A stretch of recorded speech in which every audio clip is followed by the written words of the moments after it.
Welcome back, friends. I watched the first 3 episodes of The Wheel of Time on Amazon Prime, and here are my thoughts. I loved the first episode. Starting with the opening scene, I thought it was interesting that Leandrin caused a rock slide. I wonder if they will have a difference in the types of weaves that are easier for men and women, or in the show if basically all of the weaves will be equally accessible to both genders. I don't think that it would really change the story that much if there's no imbalance there, but it definitely added a layer of complexity to the ability to channel. Also, that opening scene really nailed the Red Ajah's disdain for men in general, but specifically for men who can channel. The scene where Egwene was accepted into the women's circle really touched my heart, especially the line, "To be a woman is to always be alone and never alone." And this is one of those lines that makes a fantasy feel really real to me. And speaking of Egwene, I also liked that they established very early on in the series that she has a lot of love and care for Rand, but he is not her top priority. She knows that she's a woman who has a lot of potential and can offer a lot to her community, and while she considers Rand's feelings, she's not willing to dismiss her own wants to spare him, and I think we can all learn a lesson there. Quick comment on a fan theory that I read online that Layla is a dark friend. I really hope so. I think there are hints in the first episodes that suggest that there's definitely more to Layla than meets the eye, and I would love to consider the possibility that she wasn't just a plot device to add to Perrin's character, but that as a woman she has more to offer the overall story. There's also obvious tension between her and Perrin and her and the other women in the village. Regarding the changes to Mat and Perrin's backstory, I can see why they went with the changes that they did. Obviously, in a TV show, we don't get the inner dialogue that you get in a book. So Perrin's pacifism and careful nature is more easily explained after showing how he has the potential to lose control and that he's horrified by the possible consequences of him slipping up again. And the same with Mat's character. He's a scoundrel, but in the show, it's easier to portray that this is part of his upbringing, and it adds a level of complexity. Can he overcome the generational curse of his parents to become someone who has more to offer? Episode 2 thoughts. First, ew, the white cloaks, super creepy, and I love it. I also think that the changes to the Taran Ferry scene serve as a tool to show how people could see the Aes Sedai and the White Cloaks and decide that the White Cloaks were righteous in their hunting down of the Aes Sedai. I am curious to see, though, if they confirm if a woman doesn't have her hands, if she can still channel or not. It's definitely one of those things that wasn't included in the books. And while it wasn't outright said that the woman couldn't channel because her hands were removed from her body, I think that maybe that's an interesting addition to the magic system of the world. Because it kind of opens up the discussion of if someone was born without a hand or without a whole hand, like if they had a limb difference, would they have the ability to channel? Would they be inherently weaker because they were missing a limb? Or how is the physicality of a person related to their ability to wield the magic system of the universe? So I think maybe there's room for some discussion there, but I'm excited to see if they elaborate more on why the woman's hands were cut off. And I had mentioned in a previous video that I was really hoping for a big Weep for Manetheren scene in episode 1. So I was really emotional and teary listening to Moraine talk about it in episode 2. And in case anyone hasn't read the books, here's the Weep for Manetheren scene. To set the tone, this is shortly after the Trolloc attack in the village. And Moraine was up all night healing those that she could after fighting the Trollocs off with the Emmons Fielders. Everyone is exhausted and tired, and the town people were getting into a frenzy over Moraine and Lan being in the village and accusing them of being the cause of the Trolloc attack and wanting to drive them out of town. There was also a secondary discussion going on about should they set up defenses, should they hide, should they warn the other nearby villages, and what they should do as a response to this Trolloc attack. Is this what Aemon's blood has come to? The Aes Sedai's voice was not loud, but it overwhelmed every other sound. Little people squabbling for the right to hide like rabbits. You have forgotten who you were, forgotten what you were, but I had hoped some small part was left, some memory in blood and bone, some shred to steel you for the long night coming. 2,000 years ago, Manethundrel flowed by the walls of a mountain city so lovely to behold that Ogier stonemasons came to stare in wonder. Farms and villages covered this region, and that you call the Forest of Shadows as well, and beyond. But all of these folk thought of themselves as the people of the mountain home, the people of Manetheren. Their king was Aemon Alcar Althorin, Aemon, son of Car, son of Thorin, and Aldrine I Alan I Carlan was his queen. Aemon, a man so fearless that the greatest compliment for courage any could give, even among his enemies, was to say a man had Aemon's heart. Eldrine, so beautiful that it was said the flowers bloomed just to make her smile. Bravery and beauty and wisdom and a love that deep could not sunder.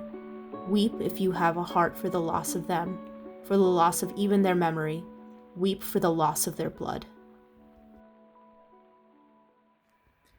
For nearly 2 centuries, the Trolloc Wars had ravaged the length and breadth of the world, and wherever battles raged, the Red Eagle banner of Manetheren was in the forefront.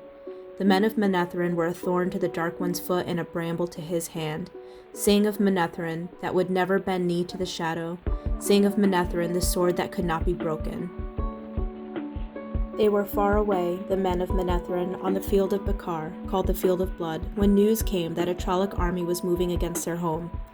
Too far to do else but wait to hear of their land's death, for the forces of the Dark One meant to make an end of them, kill the mighty oak by hacking away its roots. Too far to do else but mourn. But they were the men of the mountain home. Without hesitation, without thought for the distance they must travel, they marched from the very field of victory still covered in dust and sweat and blood. Day and night they marched, for they had seen the horror a Trolloc army left behind it, and no man of them could sleep while such a danger threatened Manetheren. They moved as if their feet had wings, marched further and faster than friends hoped or enemies feared they could. At any other day, that march alone would have inspired songs. When the Dark One's army swooped down from the lands of Manetheren, the men of the mountain home stood before it with their backs to the Tarandrel. The host that faced the men of Manetheren was enough to daunt the bravest heart. Ravens blackened the sky, Trollocs blackened the land, Trollocs and their human allies, Trollocs and dark friends in tens of thousands, and dreadlords to command. At night, their cook fires outnumbered the stars. And dawn revealed the banner of Baal Zaman at their head. Baal Zaman, heart of the dark, an ancient name for the father of lies. The Dark One could not have been free of his prison at Shio Ghul, for if he had been, not all the forces of humankind together could have stood against him, but there was power there. Dreadlords and some evil that made that lights-destroying banner seem no more than right, and sent a chill to the souls of the men who faced it. Yet they knew what they must do. Their homeland lay just across the river, and they must keep that host and the power with it from their mountain home. Aemon had sent out messengers.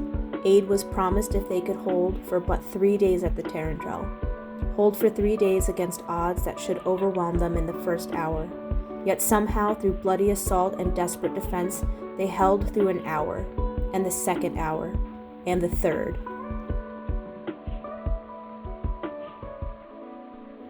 For 3 days they fought, and though the land became a butcher's yard, no crossing of the Tarandrel did they yield.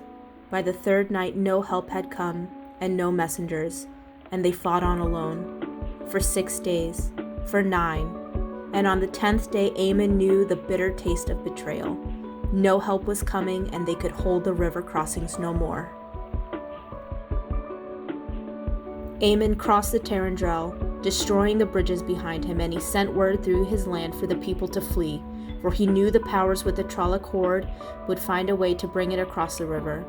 Even as the word went out, the Trolloc crossing began, and the soldiers of Manetheren took up the fight again, to buy with their lives what hours they could for their people to escape.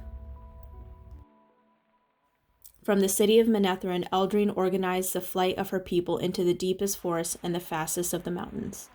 But some did not flee, first in a trickle, then a river, then a flood. Men went not to safety but to join the army fighting for their land. Shepherds with bows, and farmers with pitchforks, and woodsmen with axes. Women went too, shouldering what weapons they could find and marching side by side with their men. No one made that journey who did not know they would never return, but it was their land. It had been their fathers', and it would be their children's, and they went to pay the price of it. Not a step of ground was given up until it was soaked in blood, but at the last the army of Manetheren was driven back to here, to this place you now call Emond's Field, and here the Trolloc horde surrounded them. Trolloc dead and the corpses of human renegades piled up in mounds, but always more scrambled over those carnal heaps in waves of death that had no end. There could be but one finish. No man or woman who had stood beneath the banner of the Red Eagle at that day's dawning still lived when night fell. The sword that could not be broken was shattered. In the mountains of mist, alone in the emptied city of Manetheren, Eldrine felt Ammon die, and her heart died with him. And where her heart had been was left only a thirst for revenge. Vengeance for her love, vengeance for her people and her land. Driven by grief, she reached out to the true source and hurled the one power at the Trolloc army. And there the Dreadlords died wherever they stood. Whether in their secret councils or exhorting their soldiers, in the passing of a breath, the Dreadlords and the generals of the Dark One's host burst into flame. Fire consumed their bodies, and terror consumed their just, victorious army. And now they ran like beasts before a wildfire in the forest, with no thought for anything but escape. North and south they fled.